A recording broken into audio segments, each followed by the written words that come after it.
Video like जरूर कर लीजिए और ऐसे वीडियो लगातार फ्री में पाने के लिए चैनल को तुरंत सब्सक्राइब कर लीजिए और बेल आइकन को जरूर टैप कर लीजिए ताकि आगे भी सारे वीडियो आपको मिलते रहे। यूट्यूब में फॉलो करते हैं तो प्लीज ये वाला फ्री टेलीग्राम चैनल जरूर ज्वाइन कर लीजिएगा। सारे नोटिफिकेशन सारे अपडेट यहीं पे आते हैं, ध्यान रखिए। नमस्कार साथियों, स्वागत है आप सभी का स्टडी फॉर सिविल सर्विसेज में। साथियों, ये जो हमारी क्लास है ये है वर्ल्ड ज्योग्राफी की, और वर्ल्ड ज्योग्राफी क्लास में जो टॉपिक हमारा चल रहा है वो चल रहा है महाद्वीप, और महाद्वीपों में हम पढ़ रहे हैं अफ्रीका को। इससे पहले हमने यूरोप है, ऑस्ट्रेलिया है, एशिया है, इनकी हमने चर्चा पहले कर ली है। अब हम पढ़ रहे हैं अफ्रीका को, और अफ्रीका में हम पढ़ रहे हैं नदियाँ। तो पिछली क्लास में जो हमने डिस्कस किया था वो किया था व्हाइट नाइल के बारे में, यानी मैंने आपको बताया था कि नील की दो प्रमुख नदियां हैं, व्हाइट नाइल और ब्लू नाइल। नील को इंग्लिश में नाइल बोलते हैं, ध्यान रखना। तो हमने व्हाइट नाइल को डिस्कस कर लिया था, अब हम देखेंगे ब्लू नाइल को। देखो भाई, ब्लू नील नदी की सबसे महत्वपूर्ण सहायक नदी है, ध्यान रखना। अभी हम इसको मैप पे भी देखेंगे। हालांकि ये व्हाइट नील से छोटी है, यानी व्हाइट नील की लंबाई ज़्यादा है, इसकी लंबाई कम है, परंतु मिस्र तक पहुंचने वाले पानी का जो 60% हिस्सा है वो ब्लू नाइल से ही आता है, ध्यान रखना। व्हाइट नाइल नासिर झील में प्रवेश करने वाली कुल मात्रा का केवल 15% आपूर्ति करती है, बाकी सारा का सारा ब्लू नाइल करती है। ब्लू नाइल इथोपियन हाईलैंड में ताना झील से निकलती है, मैं आपको मैप पर दिखाऊंगा अभी। नदी सूडान से होते हुए खार्तूम में व्हाइट नाइल में शामिल हो जाती है। अब जितना ये ज्ञान यहाँ पर मिला है इसको जरा एक बार मैप पर देखते हैं कि किसकी बात हो रही है। चलो मैं आपको दिखाता हूँ। देखो भाई, ये जो आप देख रहे हैं ना, ये दो लाइनें आपको दिख रही होंगी। एक लाइन ये दिख रही होगी, एक लाइन ये दिख रही होगी। तो ये जो लाइन है ना भैया, ये लाइन है ब्लू नाइल की, जिसकी हम चर्चा कर रहे हैं। कहाँ से निकल रही है यहाँ पे तो साफ साफ आप देख पाओगे, ये निकल रही है लेक ताना से। और लेक ताना से निकलते हुए आगे बढ़ते हुए साहब कहाँ जा रही है, देखो जा रही है खार्तूम में। खार्तूम राजधानी है सूडान की। सूडान भी दो है, साउथ सूडान और सूडान। तो सूडान की राजधानी है खार्तूम और साउथ सूडान की राजधानी है जुबा। और यहाँ से ये जो आप देख रहे हैं ये है लेक विक्टोरिया से एक रिवर निकली है, इस तरीके से। इसको हमने पहले ही क्लास में पढ़ा था। ये है व्हाइट नाइल जो निकली है कहाँ से, लेक विक्टोरिया से। और दोनों की दोनों व्हाइट नाइल और ब्लू नाइल कहाँ मिलेंगी, याद रखना साथियों, खार्तूम में। ठीक है, यही सारी जो जानकारी है अभी हमने ऊपर देखी थी। अब देखो आगे है ग्रैंड इथोपियन रेनेसेंस बांध, काफ़ी इंपॉर्टेंट है। अफ्रीका का सबसे बड़ा जल विद्युत बांध यही है। आप प्रीवियस पेपर उठाकर देखोगे तो ये आपको मिलेगा। मिस्र का सदियों से नील नदी के जल पर आभासी नियंत्रण रहा है।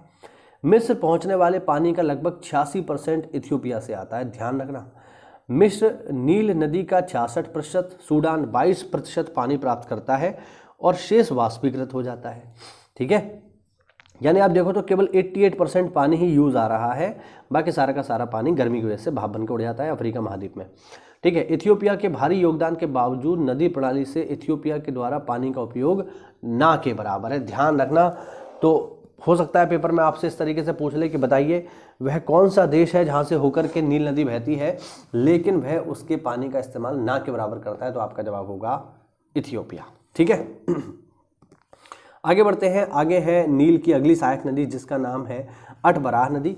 मैंने आपको बताया था कि नील की 3 सहायक नदियां हैं, ब्लू नाइल, व्हाइट नाइल और अटबराह। तो अब बात होगी अटबराह की। ठीक है, अटबराह को हम बोलते हैं ब्लैक नाइल, ध्यान रखना। खार्तूम से 200 मील उत्तर में अटबराह में नील नदी में बहती है। इसका उद्गम स्थल उत्तर पश्चिम में इथियोपिया में है, जो ताना झील से लगभग 50 किलोमीटर उत्तर में है। नील नदी के भूमध्य सागर तक पहुंचने से पहले अटबराह नील की अंतिम सहायक नदी के रूप में जानी जाती है। तो बिल्कुल पूछ लेगा नील की अंतिम सहायक नदी कौन सी है, तो आपका जवाब होगा अटबराह। ठीक है, आगे बढ़ते हैं साथियों। अगली जो इंपॉर्टेंट रिवर है उसका नाम है कांगो। ठीक है, कांगो जिसको पहले जायरे के नाम से जाना जाता था। ध्यान रखना, इसमें सबसे इंपॉर्टेंट जो क्वेश्चन है जो वनडे एग्जाम में भी आता है चाहे आप वीडियो की तैयारी कर रहे हो या किसी वनडे एग्जाम की, वहाँ पर भी कई बार मिला है और वैसे भी बेसिक है। ध्यान रखना, कांगो एकमात्र ऐसी नदी है जो भूमध्य रेखा को 2 बार काटती है। ठीक है, ये बात मैं आपको मैप पर भी दिखाता हूँ कि 2 बार कैसे काट रही है। साथियों, ये जो आप देख रहे हैं ना, ये पूरी लाइन जो आपको दिखाई दे रही है ये है, देखिए, भूमध्य रेखा। और अगर आप ध्यान दें तो देखो ये आ रही है कांगो रिवर, इस तरीके से एक बार यहाँ काटा, एक बार यहाँ काटा, एक बार ये, एक बार ये, तो 2 बार कट गया, नहीं कट गया। तो ध्यान रखना, भूमध्य रेखा को 2 बार काटने वाली नदी कौन सी है कांगो। बाकी और भी हमारे काम की जानकारी है जो हम इसमें देखते हैं। देखो भाई, कांगो की जो लंबाई है वो है 4700 किलोमीटर, यानी नील के बाद अफ्रीका की दूसरी सबसे लंबी नदी है। यह तंगानिका झीलों और मलावी झीलों के बीच जाम्बिया के उच्च भूमि में चंबेशी नदी के रूप में निकलती है। ध्यान रखना, सारी जानकारी मैप पे भी देखेंगे, कोई चिंता वाली बात नहीं। इसका जल निकासी बेसिन 40 लाख किलोमीटर स्क्वायर में फैला है। कांगो लोकतांत्रिक गणराज्य यानी DRC यानी डेमोक्रेटिक रिपब्लिक ऑफ कांगो, साथ ही कांगो गणराज्य, मध्य अफ्रीकी गणराज्य, कैमरून, जाम्बिया, अंगोला और तंजानिया इसमें शामिल है। इन देशों से होकर बहती है।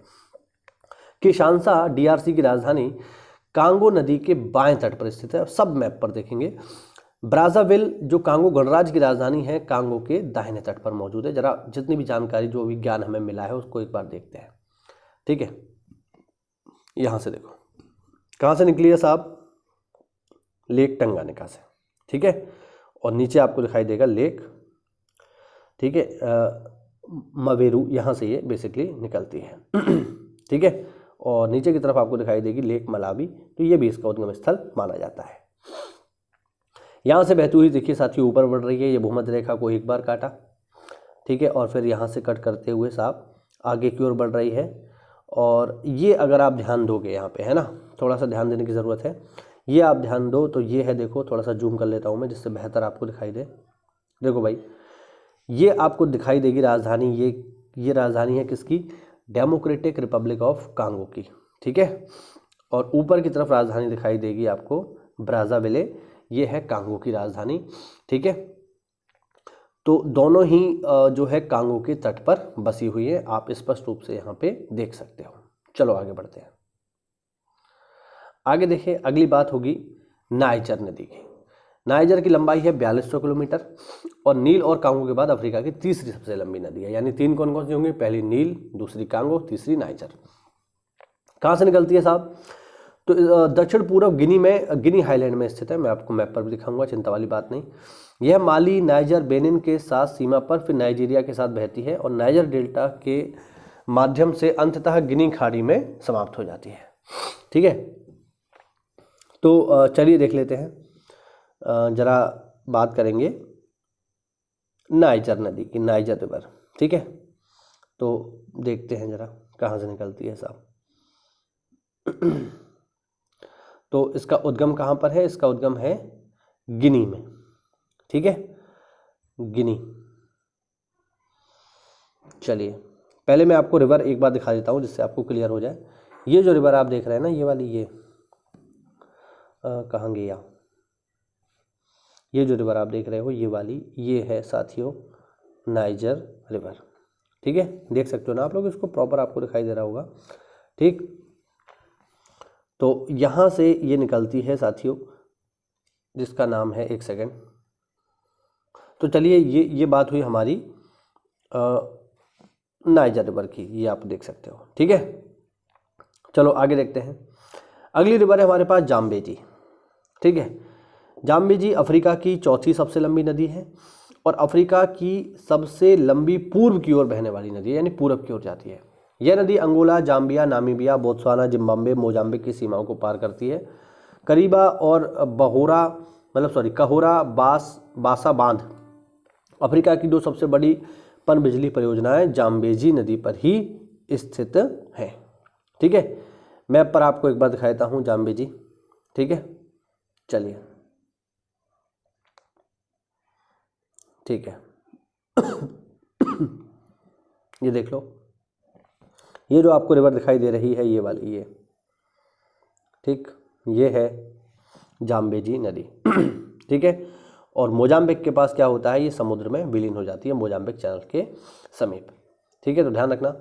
एक इम्पॉर्टेंट बात और ये भी है कि जाम्बेजी पर ही बना हुआ है काफ़ी फेमस विक्टोरिया वाटरफॉल। ठीक है, तो ये भी याद रखना। अच्छा, विक्टोरिया वाटरफॉल कहाँ पर है, जाम्बिया और जिम्बाब्वे की सीमा पर है, यानी मैं आपको दिखा देता हूँ जिम्बाब्वे और जाम्बिया कहाँ पर है। ठीक है, तो ये इस बॉर्डर पर है, यहाँ पर कहीं है। ठीक है, हाँ, और 1708 मीटर की चौड़ाई के कारण यह विश्व के सबसे बड़े जलप्रपातों में से एक है और यूनेस्को के विश्व धरोहर स्थल में भी शामिल है। तो ये हुआ साथियों हमारा छोटा सा वीडियो। उम्मीद करता हूँ इसमें आपको कोई नई जानकारी मिली होगी। तो ऐसा है तो वीडियो को लाइक करिए और हमारे किसी भी पेड ग्रुप से जुड़ना चाहते हैं तो वीडियो में दिए गए नंबर्स, इन पर आप कॉल करके हमारे किसी भी पेड ग्रुप से जुड़ सकते हैं। ठीक है साथियों, मिलते हैं अगली क्लास में, तब तक के लिए जय हिंद, जय भारत, वंदे मातरम।